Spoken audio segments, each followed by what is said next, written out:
श्रीरामचन्द्रं शरणं प्रपद्ये। श्रीराम भक्तं शरणं प्रपद्ये। श्रीराम जय राम जय जय राम। श्रीराम जय राम जय जय राम। श्रीराम जय राम जय जय राम। श्रीराम जय राम जय जय राम। मंगल भवन अमंगल हारी। द्रवहूँ सुदशरथ अजिर बिहारी। जय जय जय हनुमान गोसाई। कृपा करो गुरु देव की नाई। जो केवल पीतु आय सुताता। तो जनि जाहु जानी बड़ी माता। जो पितु मातु कहऊ बन जाना। तो कानन सत अवध समाना। सीताराम सीताराम सीताराम जय सीताराम। सीताराम सीताराम सीताराम सीताराम।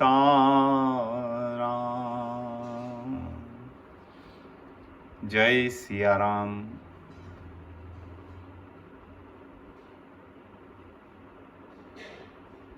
भगवान की अहेतुकी कृपा से कुछ इस बात पर विचार करने का हम प्रयास कर रहे हैं कि भगवान राम कैकेयी के हैं। माता कैकेयी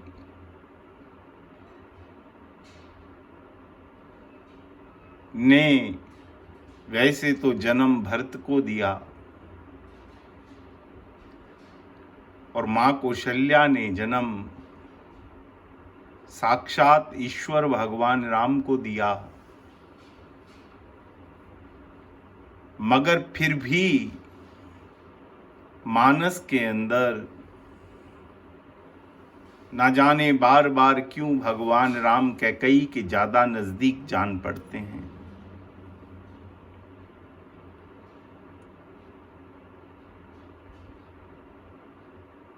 एक बात पर चर्चा करना, उसके लिए पहले बहुत विचार करना पड़ता है। आपकी बुद्धि तरह तरह से अलग अलग तरीके से सोचती है, फिर किसी निष्कर्ष पर पहुंचता है आदमी, तो जाकर कभी कोई चर्चा संभव हो पाती है।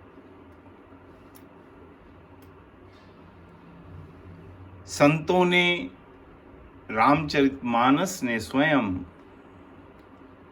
राजा दशरथ को साक्षात वेद की संज्ञा दी है कि ये साक्षात वेद स्वरूप हैं। और वेद के अंदर क्या है? वेद मंत्रों का अथाह समुद्र है। अगर उन मंत्रों को अलग अलग दृष्टि से देखा जाए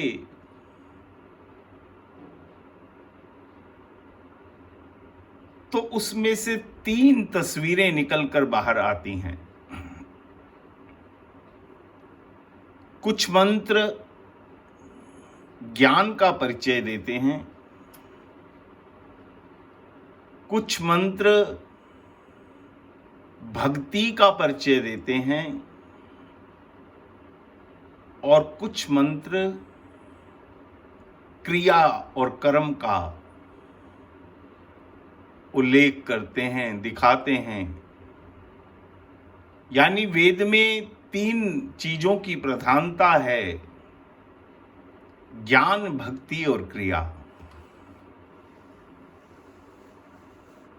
राजा दशरथ साक्षात वेद हैं। जैसे वेद के अंदर 3 वस्तुएं नजर आती हैं, वैसे ही राजा दशरथ की भी 3 रानियां हैं मुख्यतः, मां कौशल्या, मां सुमित्रा और मां कैकेयी। तुलसीदास जी और अनेकों अनेक संतों ने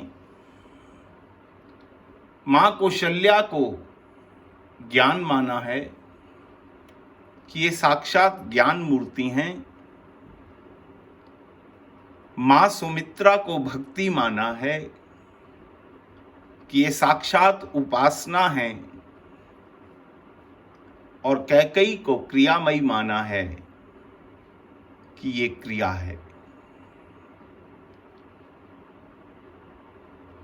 इन तीनों के बिना ही वेद पूर्ण नहीं हो सकता और इन तीनों के बिना राजा दशरथ का जीवन भी पूर्ण नहीं होता। एक और बात से अगर इस बात को समझें तो एक आदमी के अंदर मुख्यतः 3 चीजें होती हैं, उसका शरीर, उसका हृदय और मस्तिष्क। शरीर क्रिया करता है, हृदय भक्ति करता है और मस्तिष्क ज्ञान के बारे में सोचता है। मगर इन तीनों का तंदुरुस्त और स्वस्थ रहना एक जीव के लिए अनिवार्य है। आपका शरीर स्वस्थ ना हो, ठीक ना हो, हाथ पैर विकलांग हो, फिर आपका हृदय कितना भी अच्छा हो, मस्तिष्क कितना भी अच्छा हो, मगर जीव की पूर्णता नहीं मानी जाती। उसका जीवन में कुछ खालीपन, कुछ अधूरापन रहता ही है। यानी शरीर का स्वस्थ रहना, शरीर का पूर्ण होना, उसका विकलांग ना होना अनिवार्य है। उसके बाद जो हृदय है वो तो बहुत जरूरी है। हृदय गति रुकते ही तो शरीर फिर कितना भी सुंदर हो, कितना भी पूर्ण हो, फिर वो रखने के काबिल नहीं रहता। वो तो अग्नि को भेंट करना ही पड़ता है। शरीर भी स्वस्थ है, हृदय भी ठीक है, मगर मस्तिष्क ठीक नहीं है। कहीं कुछ पागलपन है। ऐसे बहुत से जीवों का हम संसार में दर्शन करते हैं जो अपने आप में नहीं होते। उनके हाथ पैर शरीर सब पूर्ण है, हृदय ठीक काम कर रहा है, मगर मस्तिष्क ठीक काम नहीं कर रहा। तो ऐसा जीव भी संतों ने, वेदों ने, ग्रंथों ने, शास्त्रों ने प्राय प्राय मृत ही बताया है कि ऐसा शरीर भी, ऐसा जीव भी प्राय मृत मात्र ही है। राजा दशरथ की 3 रानियां हैं, मां कौशल्या, मां सुमित्रा और मां कैकेयी अम्बा। जैसे अभी मैंने आपको बताया कि मां कौशल्या ज्ञानमयी मूर्ति हैं, तो ज्ञान समय अनुसार बुद्धि और विवेक के साथ बोलता है। मगर एक बात और साथ में ध्यान रखना कि ये सात्विक ज्ञान है। इस ज्ञान के अंदर अहंकार नाम की कोई चीज नहीं है। वैसे ज्ञान के अंदर अहंकार साथ में आ जाता है, मगर कौशल्या अम्बा जो हैं वो सात्विक ज्ञान है। उसके अंदर अहंकार कहीं दूर दूर भी नहीं है। वो जब बात करती हैं समता से बात करती हैं। उन्होंने कभी राम और भरत के अंदर भेद नहीं समझा। राजा दशरथ ने भी कभी राम और भरत में भेद नहीं किया। राजा दशरथ सदैव यही बात कहते हैं कि राम और भरत तो दोनों मेरी 2 आंखें हैं, नेत्र हैं। कभी किसी भी व्यक्ति से आप प्रश्न करके देखिए कि आपकी 2 आंखें जो हैं, इनमें से कौन सी आंख आपको ज्यादा प्रिय है, तो वो कभी जवाब नहीं दे पाएगा कि दाईं आंख प्रिय है या बाईं आंख प्रिय है। दोनों आंखें हर व्यक्ति को हर समय प्रिय होती हैं। राजा दशरथ ने यह बात कहकर कि राम और भरत तो मेरी 2 आंखें हैं, ये बात की घोषणा कर दी कि मुझे राम और भरत के अंदर कोई भेद नहीं है। और मां कौशल्या भी कभी राम और भरत के अंदर भेद नहीं मानती, कभी भी भेद नहीं मानती। कभी ये अधिकार नहीं जताती कि राम मेरा पुत्र है।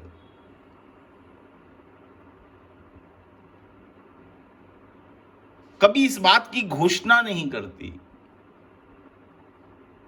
ये बात मानस को अगर हम पढ़ते हैं बार बार और उस पर विचार करते हैं तो ये बात सामने आती है। जब राजा दशरथ ने अपनी पीड़ा बता दी राम को कि कैकेयी ने ये 2 वर मांगे हैं, तो भगवान राम तो तुरंत तैयार हो गए बन जाने के लिए। मगर मन में एक विचार आया कि जिस मां ने जन्म दिया उस मां से एक बार आज्ञा ले आऊं, उस मां से एक बार पूछाऊं, उसको बताऊं, क्योंकि भगवान मर्यादा पुरुषोत्तम है। भगवान किसी भी बात से चूक जाएं मगर मर्यादा से नहीं चूकते, कभी नहीं चूकते। मर्यादा की सीमा कभी भगवान लांघते नहीं। भगवान कौशल्या अम्बा के पास आए और भगवान ने एक सुंदर शब्द का इस्तेमाल किया। मां ने तो आते ही कहा कि बेटा बैठ मेरे पास, कुछ फल खा ले, कुछ फलाहार कर ले। फिर राज्याभिषेक की जो क्रियाएं होती हैं वो बहुत लंबी होती हैं, ना जाने कितना समय लग जाए, इसलिए तू बैठ मेरे पास, थोड़ा सा अल्पाहार, थोड़ा सा फलाहार मेरे पास बैठकर कर ले। मगर राम कहते नहीं मैया समय नहीं है, क्योंकि पिताजी ने तो मुझे वन का राज्य दिया है और मुझे वन में जाना है और मैं आपसे आज्ञा लेने आया हूं। एक मां के हृदय पर उस समय क्या बीता होगा, आप सोचिए, विचार कीजिए कि खड़े पैर एक पुत्र आकर अपनी मां को, और पुत्र विराम जैसा मां के आगे आकर ये बात रख दे कि पिताजी ने मुझे वन का राज्य दिया है 14 वर्ष के लिए और मैं वन जा रहा हूं, मैं तो आपकी आज्ञा लेने के लिए आया हूं। आज की मां हो, कोई और भी युग की मां हो, कौशल्या को छोड़कर, बस। तो शायद जितनी आसानी से कौशल्या ने विदा कर दिया, उतनी आसानी से वो मां विदा ना कर पाए। कौशल्या ने केवल विदा ही नहीं किया, भगवान राम को शिक्षा भी दी। कौशल्या ने क्या शब्द कहे कि राम, मेरी आज्ञा की तो तुझको जरूरत तब पड़ती अगर पिता ने खाली वनवास दिया होता। तू खुद बता रहा है कि पिताजी ने और मां कैकेयी दोनों ने मुझे वनवास दिया है, तो पिता और माता दोनों की भूमिका पूर्ण हो गई और मेरा कहीं पर कोई दखल बाकी बचता ही नहीं कि मैं तुझे आज्ञा दूं। तुझे माता और पिता दोनों की आज्ञा मिल चुकी है। ऐसी है कौशल्या अम्बा, ऐसा है उनका चरित्र। राम को कहती है, मेरी आज्ञा की आवश्यकता नहीं थी तुझे। इतनी समता है दृष्टि के अंदर, मां कौशल्या की दृष्टि में कितनी समता है। ज्ञान ऐसा ही होना चाहिए। ज्ञान सबको एक भाव से देखता है।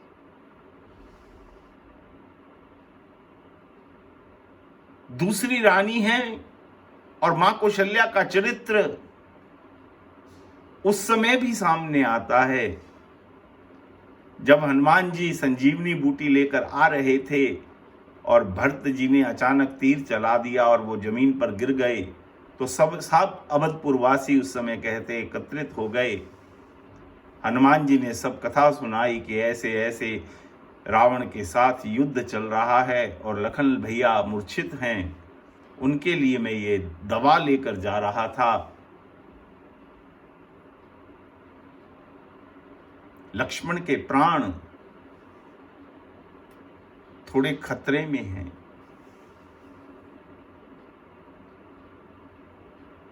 सुमित्रा तो मौन रही, जिसका पुत्र है, जिसके गर्भ से उत्पन्न हुआ है, सुमित्रा तो मौन है। मगर मां कौशल्या ने एक शब्द कहे हनुमान को कि हनुमान जाकर मेरे राम को संदेश दे देना कि बेटा तेरा जो नाम है ना, वो लक्ष्मण के साथ ही अच्छा लगता है, बिना लक्ष्मण के तेरा नाम अच्छा नहीं लगता। आज हम किसी मंदिर में भगवान राम और लक्ष्मण के विग्रह देखें तो हम कहते हैं कि राम तो लक्ष्मण के साथ ही सुंदर लगते हैं। रूप तो बहुत देर तक रहता है, रूप तो थोड़ी देर रहता है, जब तक आदमी जीवित है तब तक ही रहता है, मगर नाम तो बाद में भी जो जैसा व्यक्ति हो उसका उतने लंबे काल तक नाम चलता रहता है। मां कौशल्या ने तो आज ही बात खत्म कर दी। ये नहीं कहा कि तू लक्ष्मण के साथ अच्छा लगता है। मां कौशल्या ने कहा कि राम को संदेश देना कि राम का नाम तो लक्ष्मण के साथ ही अच्छा लगता है। और कुछ संतों ने तो यहां तक कह दिया कि मां कौशल्या ने हनुमान जी को यह बात कह दी कि राम को जाकर कह देना कि अगर लक्ष्मण को कुछ हो गया तो अयोध्या में कभी वापिस मत आना, अवध में कभी वापिस मत आना। ऐसी कौशल्या की भावना है। ज्ञान ऐसा ही होता है, ज्ञान के अंदर समता होती है। दूसरी रानी है मां सुमित्रा। मां सुमित्रा को संतों ने साक्षात भक्ति बताया है, उपासना बताया है, और भक्ति और उपासना सदैव मौन होती हैं, सदैव मौन होती हैं। उनका अपना कोई वजूद नहीं होता, व्यक्तित्व नहीं होता। जैसे मैंने पीछे भी आपको कई चर्चाओं में ये बात कहा है कि भरत जी का कोई व्यक्तित्व अपना है ही नहीं, हनुमान जी का अपना कोई वजूद है ही नहीं। जो कुछ है भगवान के साथ जुड़ा हुआ है। ऐसे ही सुमित्रा अम्बा मौन है, कुछ बोलती नहीं, बहुत कम बोलती हैं। पूरी मानस के अंदर बहुत कम बोली है। पहली बार कब बोली हैं? जब भगवान राम लक्ष्मण को वन में साथ ले जाना नहीं चाहते, लक्ष्मण ने जिद पकड़ ली कि मैं तो साथ में ही जाऊंगा, तो भगवान राम ने अच्छा लक्ष्मण से कहा कि जा मां सुमित्रा से विदा ले आओ। उस समय के लक्ष्मण और मां सुमित्रा के वार्तालाप पर अगर थोड़ा विचार करें तो साहब जीवन बीत जाए उन चार चौपाइयों के अंदर, कभी चर्चा पूर्ण ना हो पाए। मां सुमित्रा ने उल्हाना दिया लक्ष्मण को कि लक्ष्मण तू मेरे पास आया ही क्यों, तूने मेरे दूध को लजा दिया आज।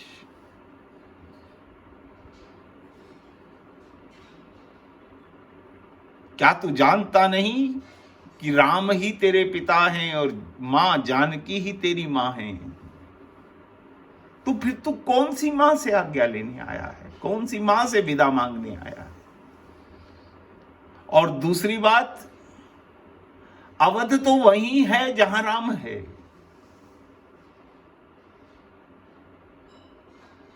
अगर अवध में राम ही नहीं है तो उस भूमि खंड का क्या, कुछ भी नहीं।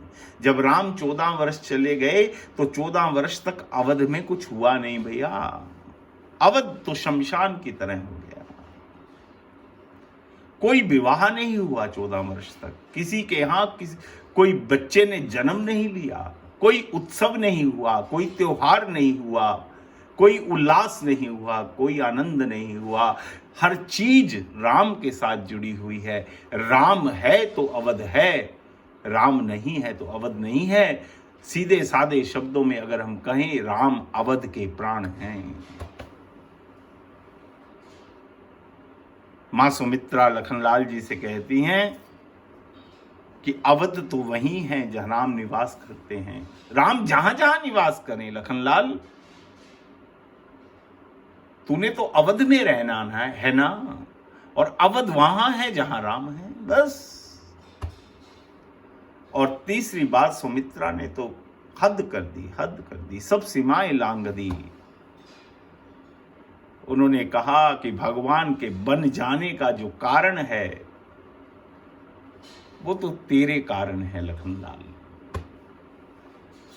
तुझे भगवान सेवा का सुअवसर प्रदान कर रहे हैं, तेरे पर कृपालु कृपा कर रहे हैं।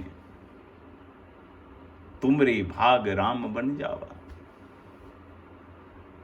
तेरे कारण राम बन जा रहे हैं। और तूने आज कितनी बड़ी गलती कर दी कि मुझसे राम के कहने पर आज्ञा मांगने आ गया।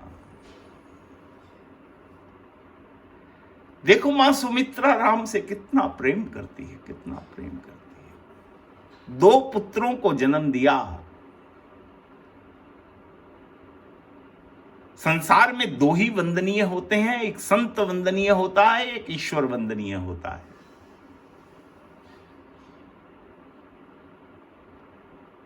या तो हम ईश्वर की वंदना करते हैं या किसी बुद्ध पुरुष की वंदना करते हैं। वो बुद्ध पुरुष हमको एक दिन उस ईश्वर से मिलवा देता है।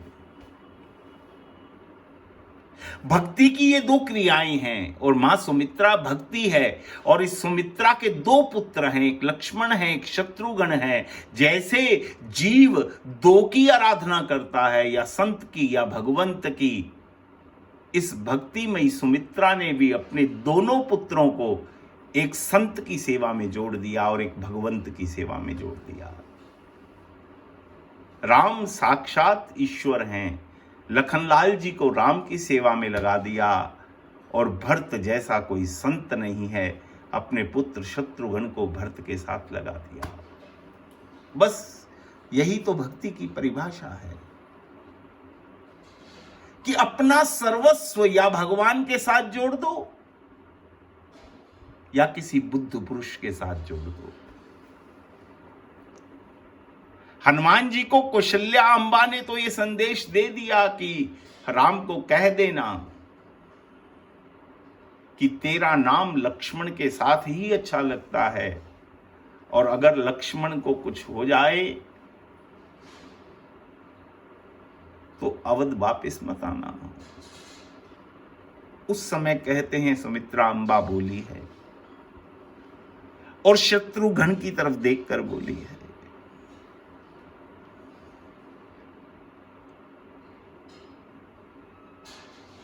आंखों में अश्रु भरते हुए बड़े विवेक के साथ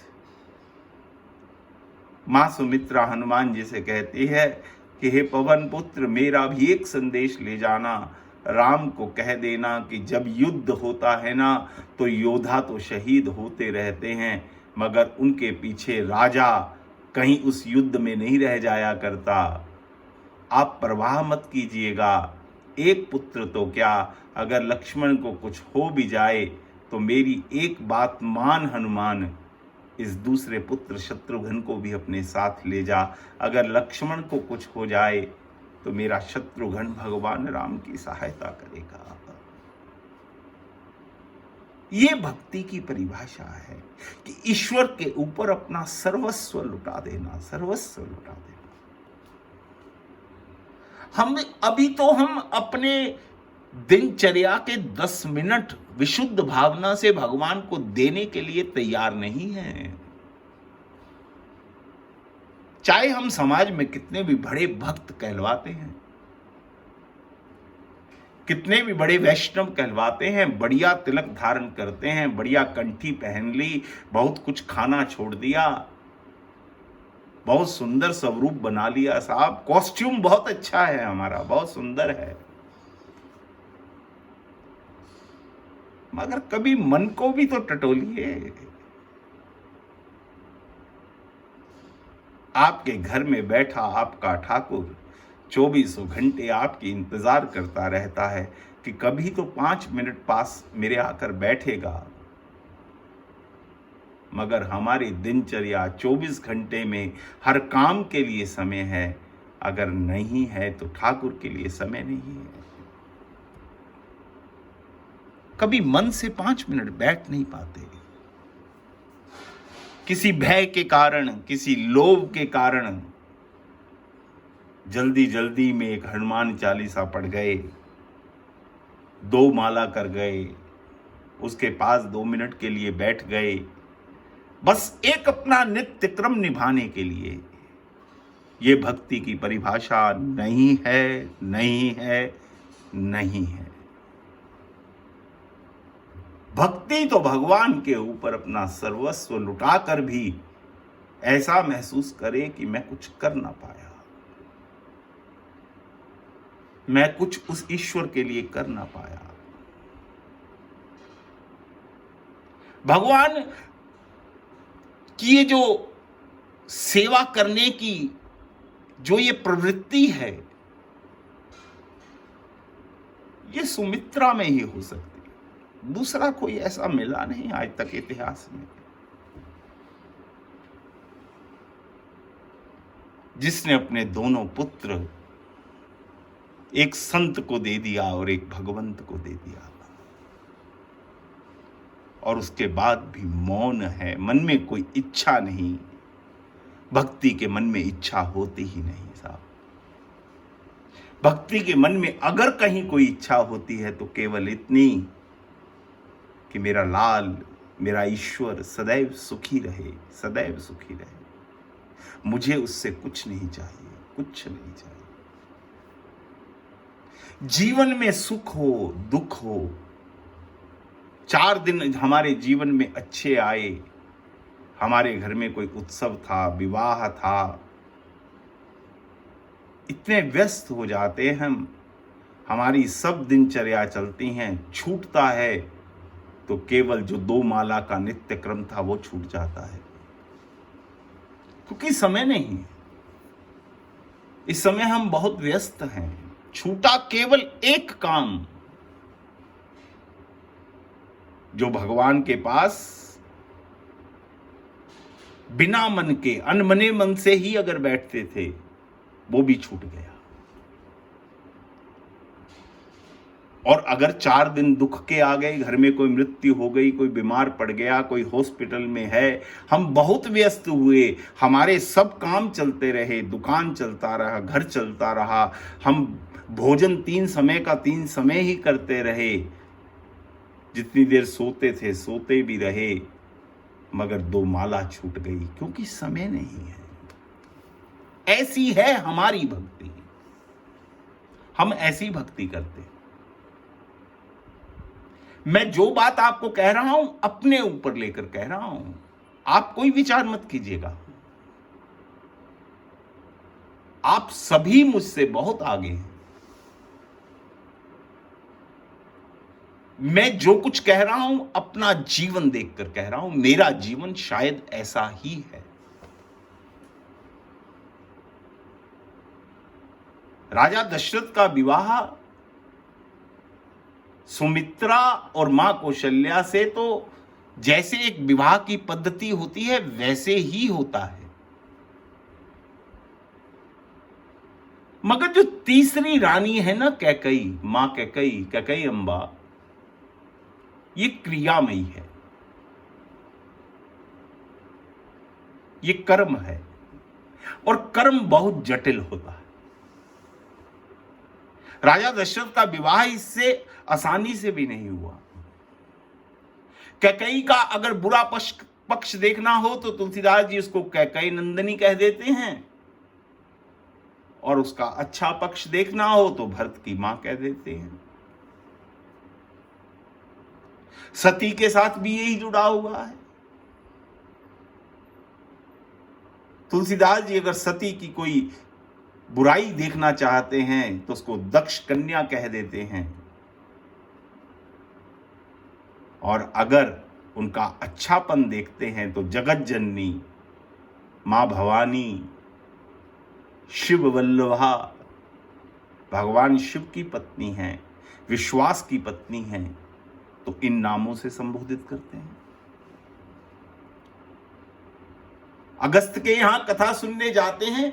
देखो, जीव के अंदर जो जन्म का दोष है ना, वो चाहे किसी के साथ कहीं भी सत्कर्म हो गया, सत्संग हो गया, मगर वो जन्म का जो दोष है ना, कभी कभी समय पाकर दोबारा फिर अंकुरित हो जाता है, फिर अंकुरित हो जाता है। सती के जीवन में भी यही हुआ। जब तक अगस्त के यहां कथा सुनने जा रही है, जब तक विश्वास की पत्नी है, वो शिव की अर्धांगिनी है, जगत जननी है, मगर ना जाने राजा जब अगस्त मुनि के यहां जाकर कथा सुनने बैठी तो उसी समय दक्ष का जो बीज था वो मन के अंदर अंकुरित हो गया, चतुराई जागृत हो गई। कथा को कुछ समझ नहीं रही, कथा के बारे में यही सोचती रही कि ये हमको क्या कथा सुनाएगा। जो वक्ता अपने श्रोता की पूजा कर रहा है वो कथा क्या सुनाएगा। कथा में मन नहीं लगा, भगवान की परीक्षा ली। ये सब राजा दक्ष की जो बीज है वो अंकुरित होने के कारण ये सब कार्य हुए, मगर बाद में पछतावा भी हुआ, दक्ष का असर कुछ कम भी हुआ। पछतावा होने के बाद भगवान शिव तो समाधि में चले गए, ये शिव की सेवा करती रही, कहीं गई नहीं छोड़कर।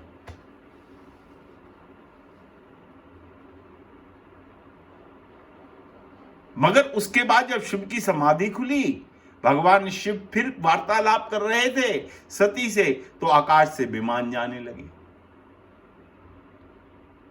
दक्ष कन्या ने फिर पूछा ये क्या हो रहा है।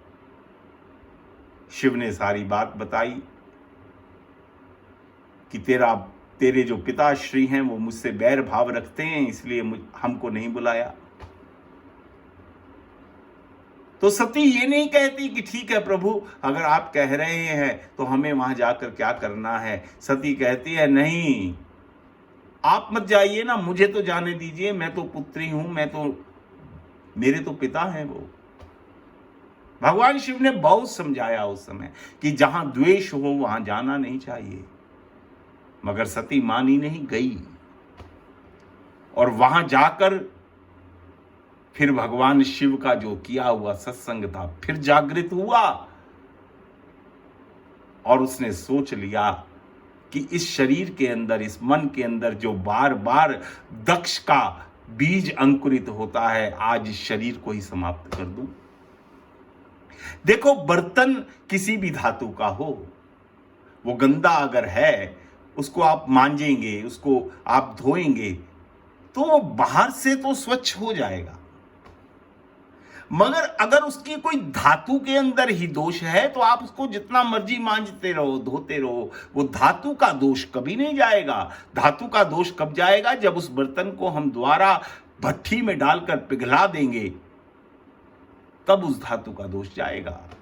सती ने यही सोच लिया कि अब इस जीवन के अंदर जो जन्म के कारण, क्योंकि मैं ऐसे एक चतुर्दक्ष के यहां उसके वीर्य से पैदा हुई हूं, तो अब मुझे इस शरीर को छोड़ना पड़ेगा।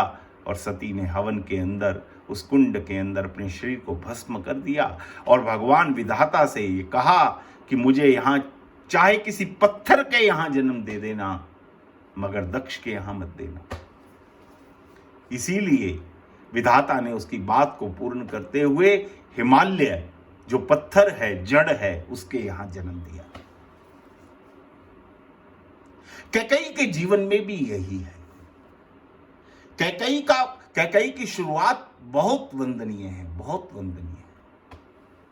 जो मध्य है वो थोड़ा सा निंदनीय है, और अंत फिर बहुत वंदनीय है। कैकेयी राम से इतना प्रेम करती है, इतना प्रेम करती है, मां कौशल्या को बार बार उलाना देती रहती है। कैसी मां हो आप? राम का ध्यान ही नहीं रखती। राम कितने धूल धूसरित हो चुके, आप उनको नहलाती नहीं, वस्त्र नहीं बदलती, और लेकर राम को गोद में उठाकर भाग जाती कैकेयी। राम को नहलाती, सुंदर सुंदर वस्त्र पहनाती, आभूषण पहनाती, फिर एक छोटा सा काला टीका राम के मुख पर लगाती, बड़ा डरती कि राम कितना सुंदर है, इसको कोई नजर न लग जाए, और फिर राजा दशरथ के साथ आकर गोद में लेकर राम को बैठ जाती। राम विवाह करके आए तो जानकी जी को मुंह दिखाई के अंदर कैकेयी ने अपना कनक भवन ही दे दिया कि इससे सुंदर भवन अयोध्या में कोई नहीं है, अब मैं इसमें रहकर क्या करूंगी। वो चाहती, और एक दृष्टि से देखा भी जाए तो कैकेयी चाहती तो भरत को दे देती, मगर नहीं, राम बहुत नजदीक है, राम कैकेयी के हैं।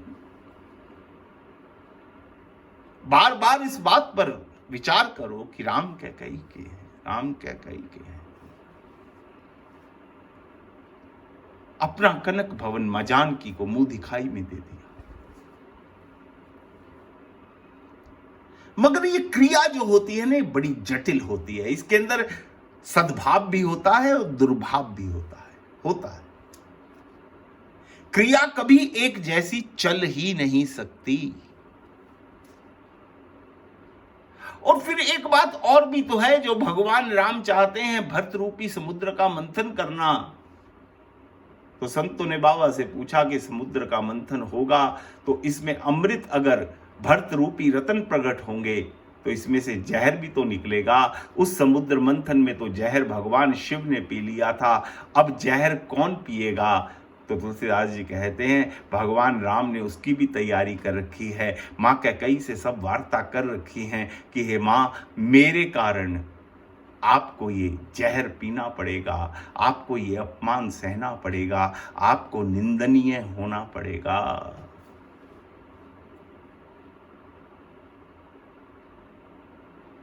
मगर अंत कैकेयी का फिर बहुत, जैसे साहब पुनर्जन्म सती का हुआ तो पार्वती हो गई,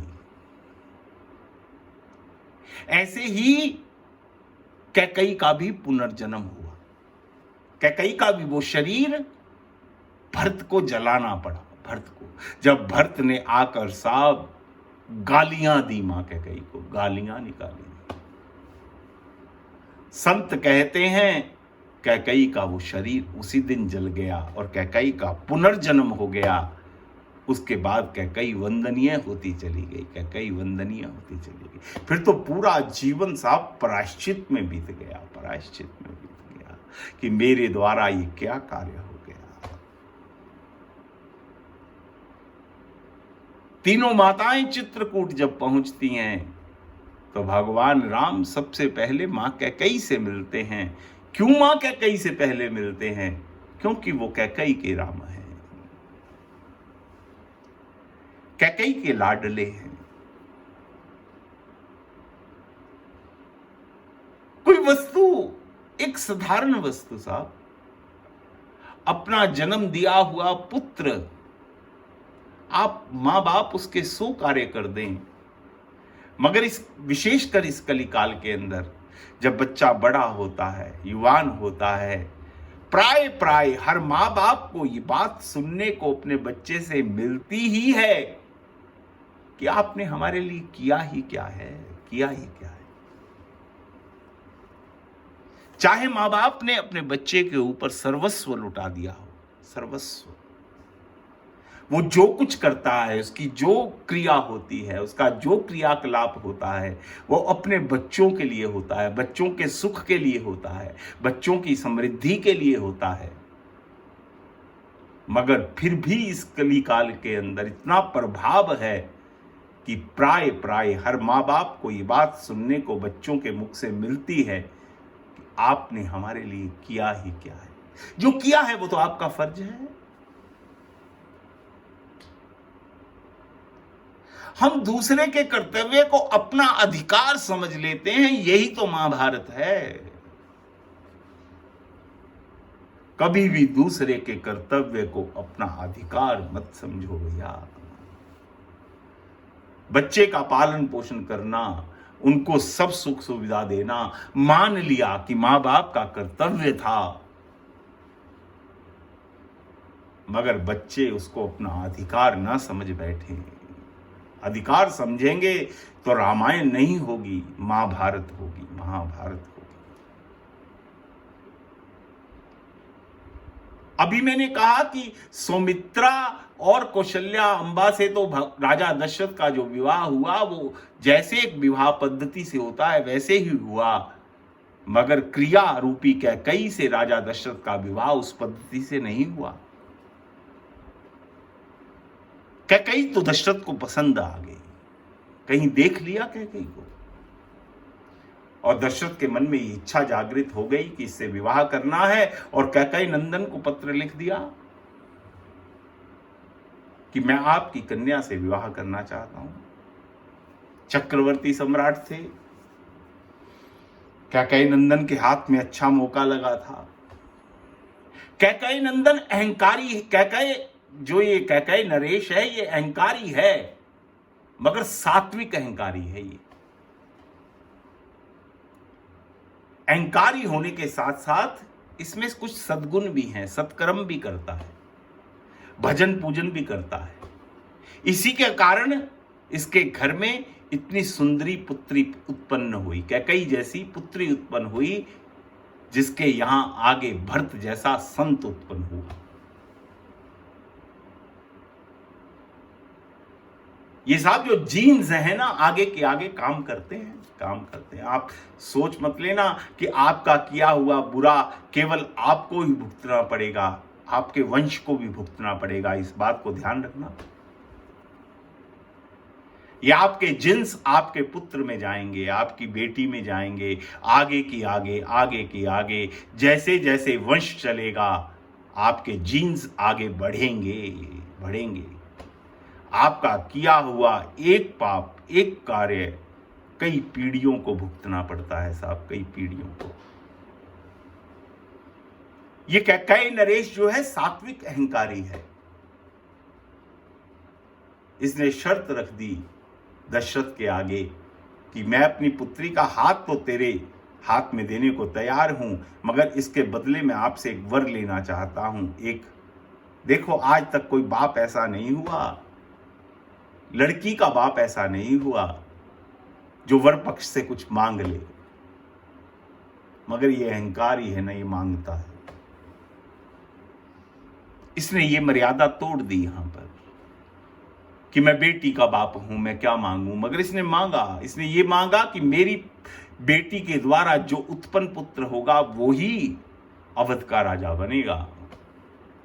और राजा दशरथ हां भी ना करते, मगर उनके मन में एक बात उस समय आई कि आज तक ना कौशल्या के यहां कोई पुत्र है, ना मां सुमित्रा के यहां कोई पुत्र है,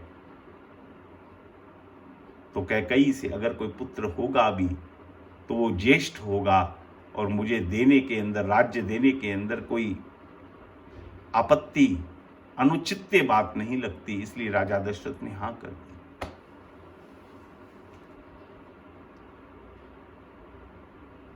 जो एक पद्धति से विवाह होना चाहिए वो उस पद्धति से विवाह भी नहीं हुआ राजा दशरथ का कैकेयी से।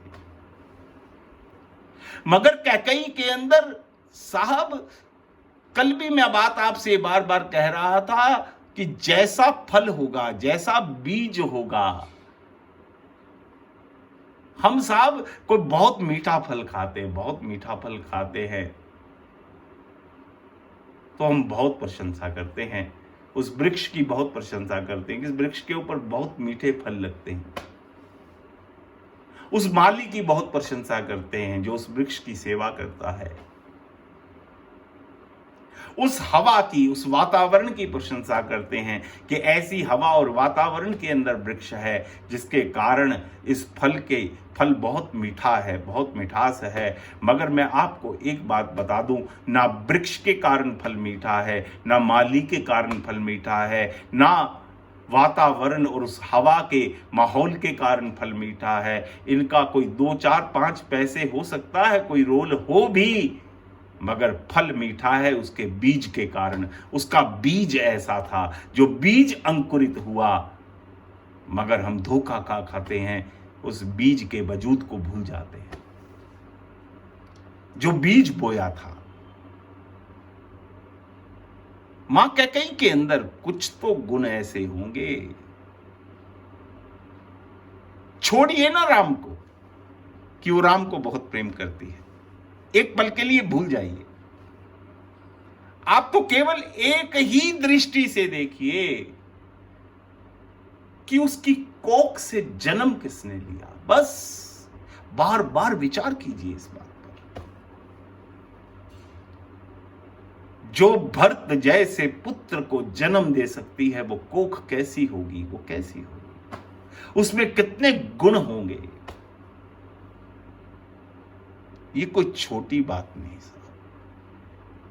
जननी जने तो भक्त जन, जादा ताजा सूर।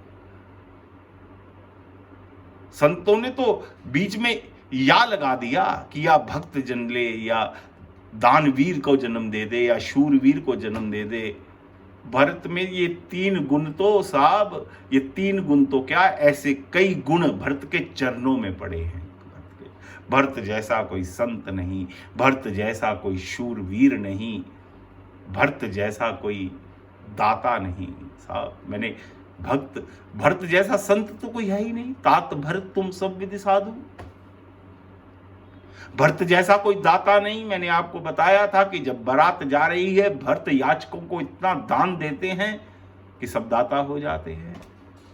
भरत शूरवीर कितने हैं कि एक तीर बिना देखे हवा के उस आवाज को सुनते हुए चला दिया आसमान में, तो हनुमान साहब संजीवनी सहित नीचे आ गया। मानस में शायद एक ही बार भरत ने वो बाण चलाया और एक बार में ही अपनी शूरवीरता का परिचय दे दिया।